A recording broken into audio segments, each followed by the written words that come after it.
Hey there, and welcome to the She Calls Her Shots podcast. Every week, we chat through different business building topics that will help you gain clarity around your goals, find inspiration in your journey, and also help you create a life and a business that you love. My name is Krista, and I'm a wedding and brand photographer and your go-to no-fluff business coach. In these episodes, we talk through both the tactical strategies, habits, and the mindset work that will help you take those really big leaps. And we always focus on the real talk and the behind the scenes of what it takes to create a sustainable and a thriving business. Because let's be honest, the work isn't always glamorous, but it's always worth it. So girlfriend, let's make some moves and start calling our own shots. Hello, and welcome back to this episode of the She Calls Her Shots podcast. In today's episode, I am here with Denisa Parker, and we are chatting through 5 things that you will want to consider before hiring a brand strategist and a brand designer. And so Denisa is a branding and packaging designer with an obsession for sustainability and books. And she's the founder of Kind and Ivy, which I think is such a beautiful name. You can read more on our website on how she came up with that name, but she really has a passion for sustainable brand design and sustainable packaging. And so she has a design studio for creatives and people that want to make real change in the world. And to date, she's helped numerous small, sustainable, ethical brands turn their business dreams into reality and helping them stand out in their industry. When she's not building brands, you most likely can find her rereading her favorite books or taking care of her little garden, all with a cup of coffee in hand. But in this episode today, we are really going to talk through Denisa's 5 things to really be conscious of before you start working with a brand designer. I think that for some of us, we can get so excited at the idea and the possibility of having someone take over our brand, right? And like help design it and create the look and feel of what we want it to be. But we sometimes have to kind of pause and make sure that we even know what we want that to look like, right? Like sometimes I think we expect brand designers and strategists to just take what like our thoughts and ideas and run with it. But it really does require a sense of knowledge on our end of what is our brand, where do we want it to grow, how do we want it to make people feel, right? We have to understand a lot of these things ahead of time. And so in this episode today, Denisa is going to share the 5 things that you want to consider before you work with someone professionally. And I'm excited for you to dive in, and please feel free to reach out to connect on Instagram at Hey Krista Marie.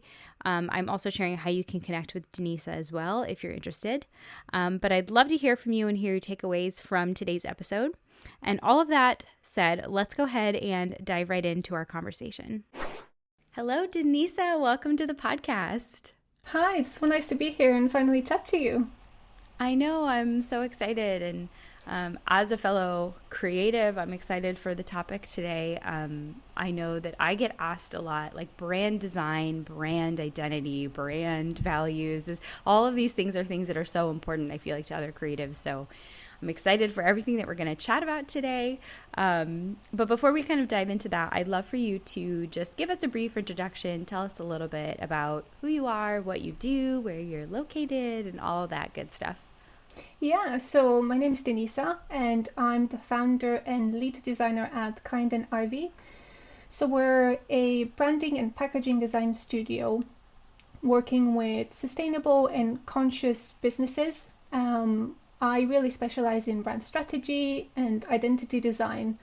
So I see those really as tools to help businesses grow and scale. So I'm all about not just creating a brand that's beautiful, a logo that's, pretty, but also something that really lasts for a long time and can actually help you grow your business. So a lot of the clients that I work with, they're either like a one-woman show or one-woman business that wants to grow, and she's a side hustler, but she wants to turn that business that's been her passion for a while into a full-time business.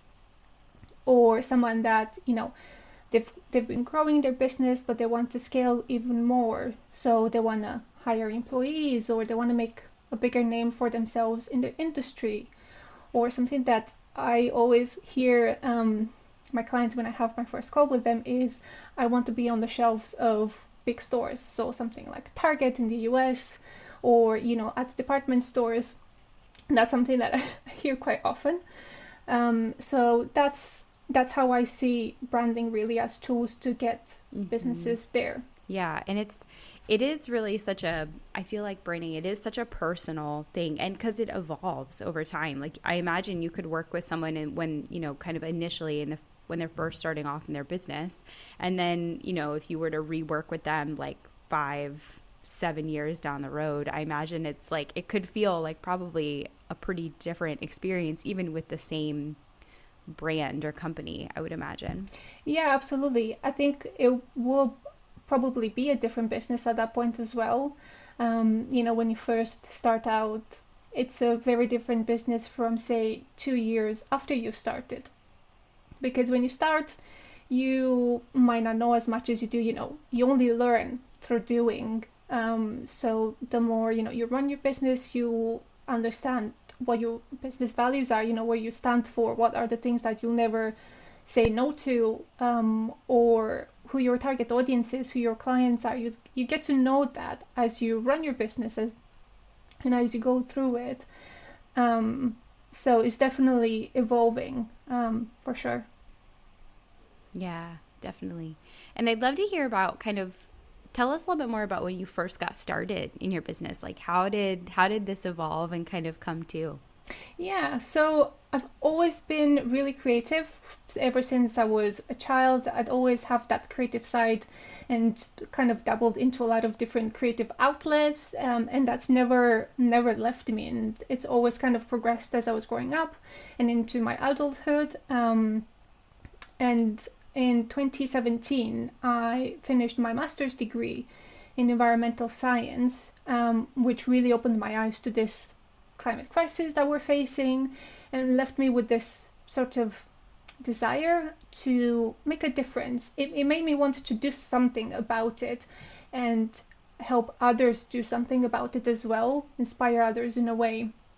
So a couple of years after that, um, I was really wanting to do something more creative as a career, and I think it was around just before the pandemic era started, that I actually decided to take the leap and go into business for myself and start a design business. And that's kind of how it started. And it was really the perfect combination in a way of designing and having this creative career whilst at the same time helping businesses make a difference for a more positive and more sort of Mm-hmm. green and eco-friendly world. So it was that perfect marriage between the two. Yeah, so obviously I didn't go to school for design, but I think the pandemic, I took that as a great opportunity to learn design and business and brand strategy. So I took a lot of courses, read a lot of books, and really sort of invested in myself and in the business. And I think that was one of the things that helped me most, because that's something that really helped me grow a lot and make a difference, was investing in my business. And so when I started sort of doing branding and packaging design for friends that had businesses. And some of those products are still like on the shelves today. Um, but then it grew into sort of what it is today, what I have today, which is Kind and Ivy, and it's an international business working with international businesses in its turn and sort of helping them actually make a big difference in their industry. Yeah, I love that. I didn't realize you actually had gone to school for like environmental studies because when I saw your brand Mm-hmm. itself, I actually thought like, oh, these two things. I thought that it was just like, oh, I love that it's eco-friendly and brand design because I feel like those two things really do kind of they go together really well because I think that that's like it's if you're going to be like conscious about like packaging and like waste and all of that, it's like that's the industry you want to really think about doing it in. So I didn't even realize that you had actually gone to school for that. I thought it was just like a passion or a mission, but like that's awesome that you were able to blend those two things together and they work together so well. Yeah, they do marry quite a lot, especially as you said with packaging design. And even in, Mm-hmm. digital design, there's just so many areas where we could make a difference. And yeah, definitely learned a lot since starting and since sort of seeing how the two marry together. Yeah, I love that. And before we dive into kind of like the tips that you have for hiring a brand designer, I'd love, can you give us just like a brief overview of how do you work with your clients? And I'm sure Mhm. it's kind of different per person, per situation, but I'd love for you to kind of give us an idea of like what exactly, like what is the work that you do as a brand designer? Like what do you find yourself doing most often for other creatives and business owners? Mhm. Yeah, like you said, the process varies a lot. Even the process of what it's like to get to work, the inquiry process and everything does really vary a lot. Um, the I do mainly offer sort of one big package, which starts with brand strategy. So I do a lot of research into the industry that business is in, my client's business is in, and I look at who their target audience is, um, and what their tone of voice is, how do they want to position their business, what do they want to look and feel like to their audience, what is the journey that that audience really goes through. So it's a lot of actual business and brand strategy that I start with in my process. It's very much strategy led, and that's why at the beginning I said it's not just about making a pretty logo or making something that looks beautiful. It's something that actually does something good as well. So that's why I start with strategy. And then a big chunk of my process is brand identity as well. So things that you've heard of: a logo, a color palette, typography, fonts, all of that.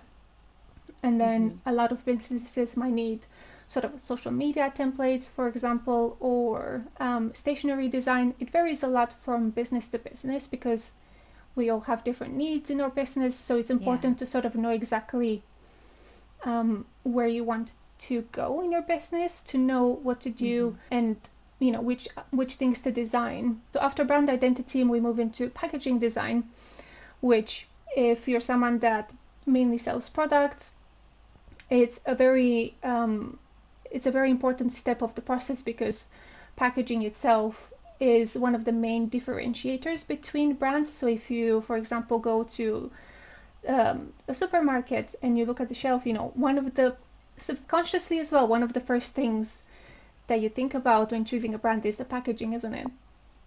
Mm-hmm. And then the very last part of my process is a relaunch strategy, which I think is so important for businesses that are relaunching, um, just to sort of build that excitement with your audience and with your customers, and let them know that something exciting is happening, you're doing big things, and you're making changes in your business, and sort of capitalize on that and make that be a big thing in your business.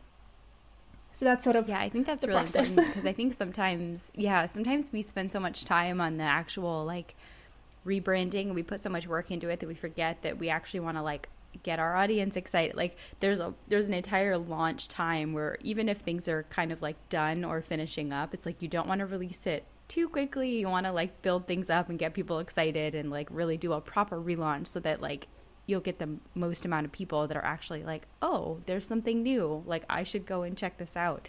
Um, so I love that that's like a part of your process. And yeah, that kind of moves us right perfectly into, so if someone is in their business and thinking about, okay, maybe it's time for me to hire a brand designer. Like I've done my own, I always talk about messy action. So someone's like, all right, I did my own logos. Like I had a color scheme. Like I did enough to be able to get my business off the ground. But I think now I'm looking for something that's a little bit more elevated and like a little bit more consistent everywhere that I show up online. Mm-hmm. What are kind of some tips that you have or some things that they should consider before they even like start to have a conversation with anybody about it? Yeah, I think that's such a good question, especially for someone that's not in the design industry, because it can be overwhelming, especially when it comes to something like investing in your business with any sort of service provider. It can be a bit overwhelming, so knowing what to expect and what are some things to consider, it's so important. um, I think one of the big things to consider is your business goals. like I mentioned earlier, when you got off the ground, you had, a logo, maybe some colors that you were using, but now you want to change things up, you want something more. And my big question to think about is why? Why do you want something more? What's the reason why you were thinking of working with the designer? Which really is a way of asking what's your business goals? What do you want to accomplish? Do you want to um, hire people and have some employees in your business so you can have some time back? Do you want to, like I mentioned earlier, be on the shelves of Target, for example? Do you want to have even more products and kind of scale that way? Or, this is a side hustle at the moment and it's growing and you really want to take it to a full-time business. They're all really important to know for both sides, for you as a business owner and for your designer as well. For you as a business owner, because it can help you narrow down your designer list if you have one, just to know, who to inquire with, who to go and talk to. So if you want to, for example, I'll go back to that Target example. If you want to be on the shelves of Target, then obviously you will want to work with a designer that is very good at packaging design, and specializes in that, because that's an important thing. And it's also important for us as designers to know, because then we know what sort of package to put together. So one of the very first questions I actually ask when I get on inquiry calls with potential clients is, what's your business goals? First of all, because I love hearing just people's passion and hearing people talk about their very ambitious dreams. And I always say no goal is too big or no dream is too big. It's good to dream big, So I love hearing about that, but it's also very helpful because then I know what to include, when I tell you, right, this is sort of the package that I recommend for you. I have custom packages. I don't do, a one size fits all, just because businesses are all different, your business needs are different. So I like to keep it quite custom. So if I know where your goals are, then if you have a purely digital online business that only operates online, then having something like print design or packaging design or stationery design, that's not going to be relevant to you. So there's no point in sort of including that in your package. So it's very important to know where you want to go in your business, and what you want to do. Yeah, I really do. That is so important because I think a lot of the times we kind of know where we want to go. We have a rough idea of our goals, but we really don't call it out specifically. Like even how you were saying okay, I want to be on the shelves at Target. That is so specific and clear, for a business owner to be and to also recognize that this may not be where I start off first, but this is the end goal and this is where I want to go and this is where I want to grow. I think it's so important that as business owners, we give ourselves permission to have the confidence to claim what is the biggest goal that I have for myself? Where do I want to see myself growing? Because I can imagine it is really helpful. In the past, when I've worked with other designers, whether it's for website stuff or creative artwork or whatever, and they ask you okay, what are you looking for? A very simple question that is very important for them to know. And it's oh, well, I don't know. I just want something nice or oh, I just want something that looks good, which I mean, as a creative, it's okay, well, that's great, but that also tells me nothing. And also it doesn't help me tie together, how can I really fit this to your business? So I feel it is so important to know where you're going because you'll have a much clearer understanding of what you want or, how an idea of at least how you want it to look in theory, because you've let yourself have the time to be able to decide okay, this is where I'm going. This is my goal. But I love that you started with that, because I think that is so crucial for us as business owners to really take that look inside and be like, okay, what's the purpose of this? Like, am I just doing this because I'm bored and I feel like if I spend money that it'll automatically bring in new clients? If so, probably not the best reason to be hiring someone and spending money, right? Like, it's more like, okay, I'm doing this because, like you said, I want to have a brand that's going to attract new employees, or I have a brand, like I want to attract a certain type of customer and I know exactly who that is. I know exactly what they're looking for. Like, when you have that level of clarity, that's when it's like, okay, like this is what I should be spending time and money effort on. Yeah, absolutely. And that's kind of a business skill that I've learned whilst doing these calls and talking to people, because when you go and ask straight up what's your business goals, it's kind of such a big question that a lot of people Mm-hmm. don't know how to answer. Um, Mm-hmm. so the way I do it is, and maybe this is a helpful exercise for people listening to this podcast to do on their own, is I sort of say, okay, so let's take a moment and think. You're 5 years from now, or 10 years from now. You're a successful business owner. You own, the business that you own. What does life look like to you? What does daily life look like to you? What does your business look like? What do you see? And kind of let yourself be as ambitious as you can. And that kind of, Mm-hmm. just sort of leading that conversation kind of helps. And asking, they say, I want to be on the shelves of Target. Then I say, okay, why?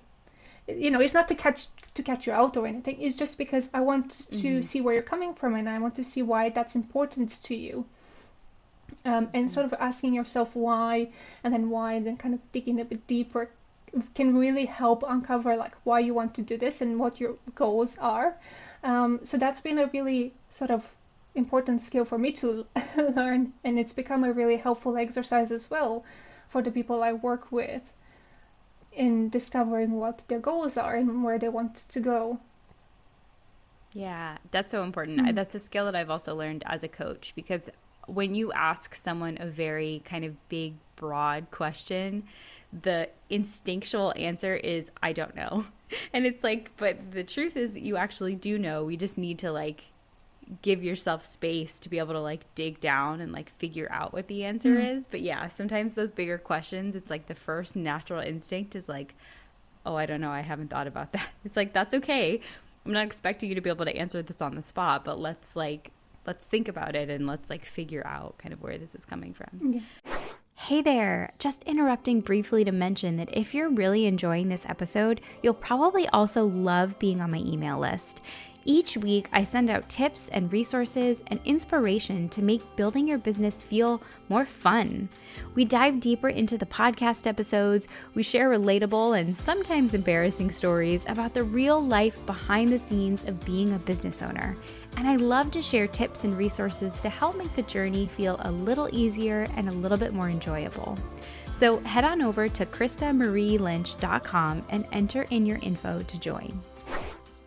So yeah, so I love that. So the first kind of thing is like to think about business goals. And I know you have a couple other things that you want to share as well. Yeah. So another thing to consider as well is a timeline. Um, Great design really takes a lot of time, because it takes time to research. As I said, I have a very strategy led approach to design. So looking into the industry, into competitors, it takes time to research, to put things together, to see what works, to kind of design a lot of things and see what works best for that brand and for what they want to do. Um, so it's a good thing to keep in mind when you want to work with a designer, is that it's not going to take 2 weeks to put the websites together or to put some packaging design together. Um, Mm-hmm. it's probably going to take longer. So, and a lot of the times designers usually have a 1 to 2 months waiting period. A lot of the times even longer than that, maybe half a year. And projects take a while. So do consider that when you inquire with someone, that it's not going to be like a very quick fix. So the best example that I can give is, if you want to sort of launch a new brand at the start of the year, start the year with a fresh new brand, then the best time to get in touch with the designer to have that brand ready to launch on like 1st of January, for example, is get in touch with them in July. I know it seems like a long period of time and it's thinking in advance, but you'll get you get on a call with them, then it'll take a while before you'll put this contract together and actually decide to work together. Then you'll have to wait a couple of months to actually start working together, and so it really adds up. And it's a thing that and it's understandable that businesses don't really think about that because they're not in the design business, so they wouldn't know. But it's an important thing to sort of have in mind when you're inquiring. Yeah.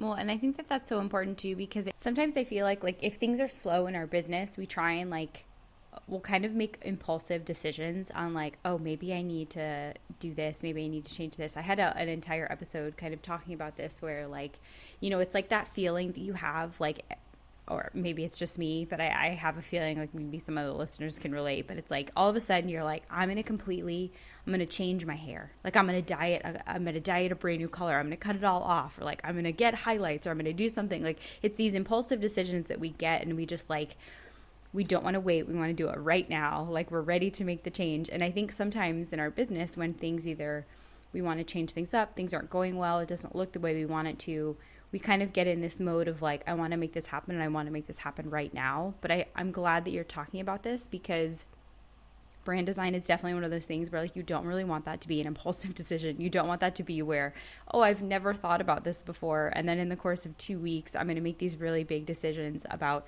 my brand identity, like everything that I want it to be, and like that is not the timeline that you want to be making that. So I'm glad, because it kind of forces us as business owners to really get that clarity ahead of time and sit with it for a while. Like as the designer's working on it, really sit with, okay, this is, the look of the brand, this is the values of my brand, this is and really kind of sit with it, because then it gives a space to be like, yes, like this is 100% where I want to go. And that's just going to be so much more impactful than trying to do it quickly and rushing the entire process. Yeah, absolutely. I couldn't agree more. That's why it takes time, because it takes time even for us as designers to sit with it and really mull it over and think about it and see it from as many different angles as possible, because that's what's going to tell if that's going to work or not. And then it's important for the people that invest in branding to for you as a client to actually sit with the brand as well, like you said, and think, oh, does this feel comfortable? Does this feel like my brand? And a lot of the times for photographers, like I know your audience is photographers as well, you are your brand and your brand is you in a way. They're two very connected things. So, you have to sit with it and think, does this reflect who I am? Is this me? Is this me as a business owner? So it's important, because it is, and branding is an investment, which kind of brings me to my next point, which is budget.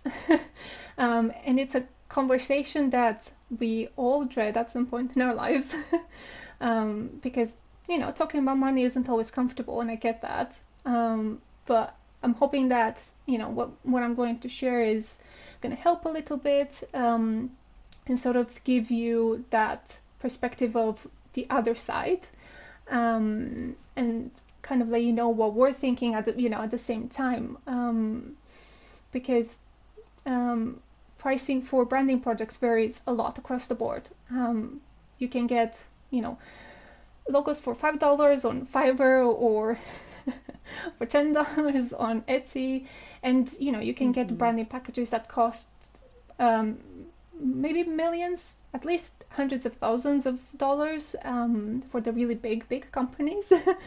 So it varies a lot, and it varies because based on the expertise of the designer, of what the deliverables are. It varies on so many things, and that's why it's important to, as I said earlier, think of your business goals, because that's going to help determine sort of the budget a little bit as well. And yeah, speaking sort of speaking as a designer and from my side, I always ask what's in a more delicate way. I don't go like, what's your budget? But I always like to Yeah. ask, when I have my first call with potential clients, what their budget is. And I'm not doing it to catch them out. No designer is ever doing it to catch people out. Um, I know it's uncomfortable to give an actual number or to give an estimate of what you can afford or what you're comfortable spending, because maybe you feel a bit ashamed or you feel like you're going to be judged. So I think it's a natural reaction. I've been in that position when I've been asked, what can I afford to invest? And I've felt that. So it's completely normal. But coming from the side of someone that does that service for you, it's important because then we know how to lead that conversation forward. So, as an example, say based on the business goals that we talked about, the deliverables that we talked about, then what you're gonna get in your package. Let's say your package is $5,000, but your budget is $500, which is perfectly fine. Again, we're not here to judge. If that's what you feel comfortable spending, then that's fine. That's the place you're at in your business. That's completely fine. But then it allows me to know there's a big discrepancy there. So we're probably not going to work. We're not going to be a good fit for each other. So then I can recommend you something that is within your budget. I'm not going to say, yeah, I'm too expensive for you, and then just kind of call it a day. I'm going to be very nice and understanding, because it is something to be understanding of. And I'm going to, give you some pointers of what you can do or where you can go and get what you need sort of for your budget within reason, obviously. But on the other side, if your budget is 4,000, and the project is priced at 5,000, so there's not that much of a discrepancy, then we can have a conversation about how we can work together and how, within the budget that you have, for you to still get, the things you need to reach your goals and get the branding that you need and that you want, and for the designer to actually, get paid what they're worth as well. So it kind of, it's really helpful to have that open conversation. Yeah. I know it's really hard. And I think it can be challenging, especially for someone who, like, if you've never worked with a designer before and you just have like no idea how much something would cost, right? Especially because now it's like, oh, well, I could like design my own logo on Canva and that's free. And so it skews our perception of like the talent that goes behind it. We experience this in photography too.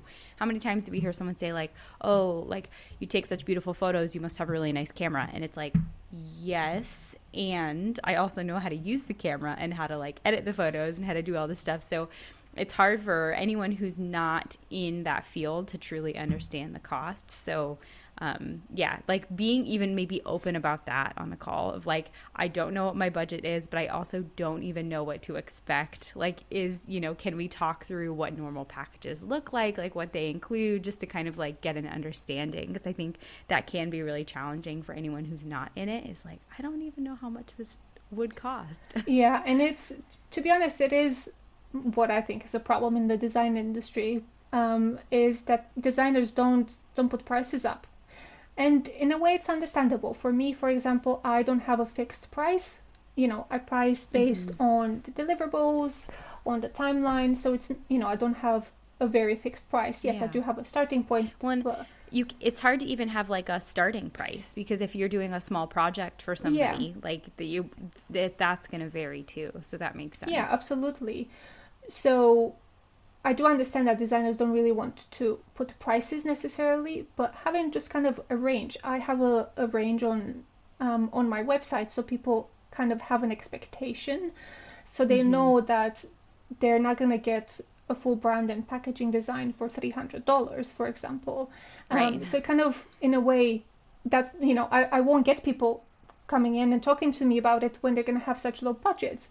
But I have had people that have come in and they've said, I do only have $500. And I said, okay.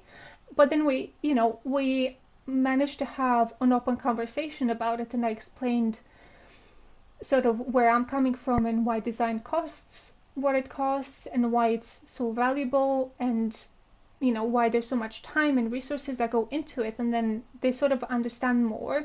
So it's not about saying to them, oh, you're wrong. It's just having that open Yeah. conversation and explaining it, like you mentioned with the photography. Yes, you do have a nice camera, but there's so many things that go behind it. It's the same with me. Yes, I can make a pretty logo. I can write your business name in a font that looks nice, but that's not all that I'm doing. You know, I'm making sure that everything works together. I'm making sure that your packaging stands out. I'm making sure that what I'm designing actually looks good to your target audience, and they'll go, oh, that looks nice. I want to know more about that. Or the messaging that you have on that packaging, for example, says, oh my God, I need this like yesterday. I want to buy this. So, it, and that's why it's the price it is.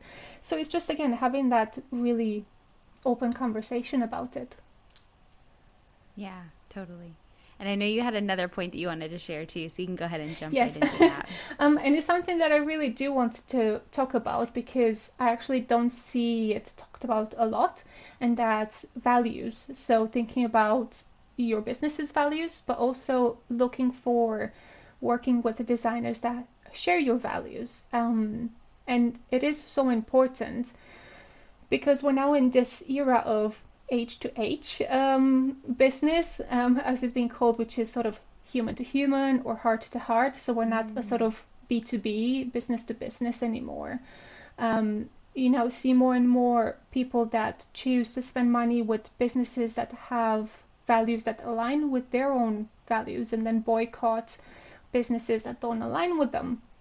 And it's happening more and more, and I think it's only going to grow, especially through things like women's rights, LGBTQ rights, Black Lives Matter, sustainability, and eco-friendliness.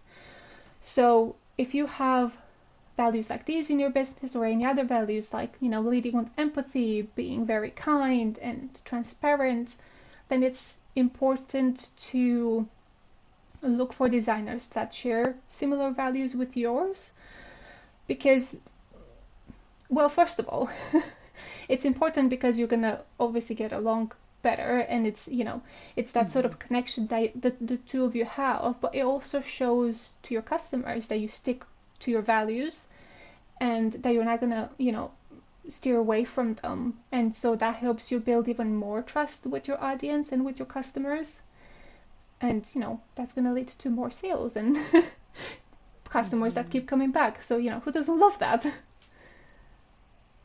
Yeah, definitely. No, and I do think that that's so important because, like you said, like that's going to be a core part of your business. Like your values and all of that should be like a pretty core part of who you are. And so it's like making sure that you know what those are, like you're clear on that, and it will just be so much easier if you can work with someone who also shares those same things, because you won't find yourself having to like explain things quite as much, because they'll kind of know, like, okay, yes, like this is important to you, this is why, and then they'll kind of have that in the back of their mind while they're working with you. Yeah, absolutely. And it's something that, speaking just from a design perspective, we can include within your brand identity.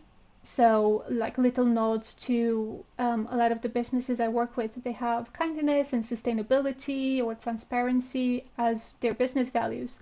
And I know of little ways here and there that I can add little nods to that. Little tiny. Yeah. Exactly. So it's kind of, they're not really industries, but they're, being part of communities like that or standing for those things. You know more about it, so you can sort of talk about it a bit more. And I'm sure it's the same with, photography or with copywriting. I see that with copywriting a lot because you know how to talk about it in a way that gets people's attention. Yes, it's like you want to be able to come across certain values or things without like having to state it. Like you don't necessarily want it to have to be like, oh, I'm going to write this or show this necessarily in a certain way, but like people will be able to tell by looking at it, like some of the things that are important. So yeah, I think that's so true. Yeah. Awesome. And then I think, did you have one last thing I think we wanted to talk about, like when it comes to choosing a designer? I did, yes. And that's personality or sort of, personal fit. Like I mentioned earlier, you can be your business a lot of the times, and the other way around. So branding and working with a designer can be quite a personal experience. So it's really important to work with someone that you get along with. I Mm-hmm. have a very not a lengthy, I wouldn't call it a lengthy process. Yeah, so I have a process where I have meetings with clients, and one of the first meetings that we have is a 3 or 4 hour long meeting where we talk about their business. That's a long time to talk to someone about your business. So you want to talk to someone that you vibe with, you like their vibe, you like what they're like, and when you jump on that first call with them, it's important for them to see you, the person that they're going to potentially work with, that they're likable, you like what they're saying, and for me as well, it's important to for those exact same reasons, because it's going to make it so much easier to actually put a project together. But also for things Mm-hmm. like my strategy process is quite in depth, so I ask quite a lot of deep questions, like what are your business goals, but why, and then ask again why, and who's your audience, and Mm-hmm. all of these quite deep questions. And if you work with someone that you like and that you trust, then it's a lot easier to actually answer those questions more honestly, and be more open about them and have those kind of real conversations. And that's so important for me as a designer in my process, because then I can actually take those answers and turn them into a brand that's actually going to get them to where they want to be, Mm-hmm. if that makes sense. So kind of working with someone that it seems a bit like a no-brainer. Yeah, duh, of course, work with someone you like. But sometimes you'll see designers that they don't like to go on calls before signing a contract with them, and I mean that's okay. If that's your process, then that's your process. I'm not here to say it's a wrong process, or to judge them for that. It's just, if you can't get on a call with your designer, I do recommend that, because then you get to see who they are, how they talk, and get to see their personality. And Mm-hmm. working with a designer can be a long-term relationship. I still work with clients that I've worked Yeah. with at the very beginning, and they still come back to me because they liked me. They liked me then, and so they like me now, and it's an ongoing relationship, really. Yeah, absolutely. No, that is really important because like you want to like you said you're going to be working together for a long Mm-hmm. time, and personalities and like communication styles and like all of that is going to be a really important factor throughout the process. So, yeah, I love that that's one of them as well. And yeah, that's so great. So, just to do a little I'll do a little quick recap for my listeners. So, making sure you know your business goals, you have clarity around that, your timeline of like making sure you have enough time to really create like a strategy and something that will be workable.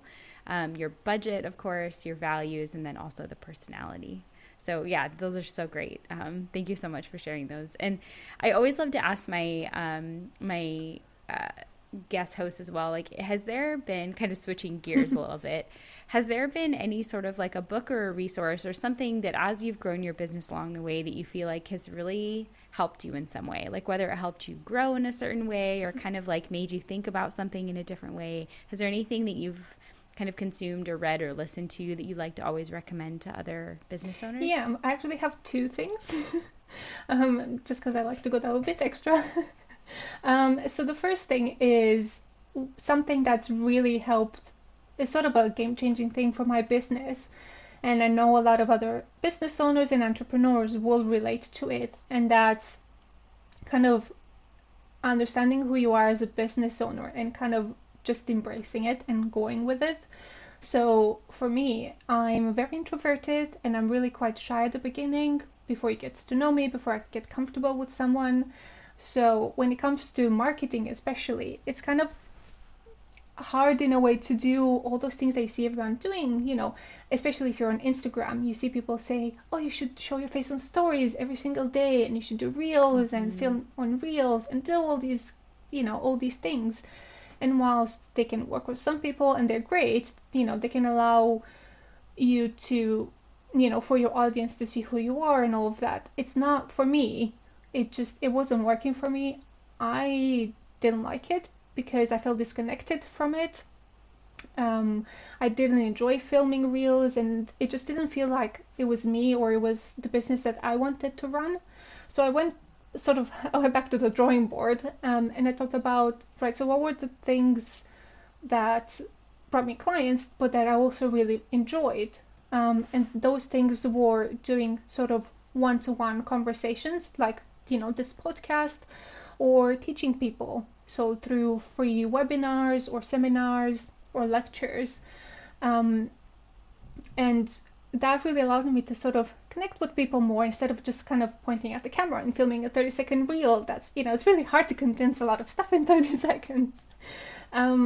So, I get to connect with people a lot more and feel sort of more authentic when I do that. And it still very much works great as a marketing tool because it gets me in front of people that I wouldn't otherwise get in front of. And people get to see you and see you being more authentic. So it's, it's sort of to go kind of full circle. It was about sort of embracing who I am as a business owner and kind of going with it and allowing myself to be authentic in the way I am, because people will see through that and they'll know that, you're not authentic. Yeah, that's so true. It really is. It's like play to your strengths and the things that feel right to you, because you will get burnt out so quickly if you're constantly trying to just keep up with everybody else and the things that they enjoy doing in their business.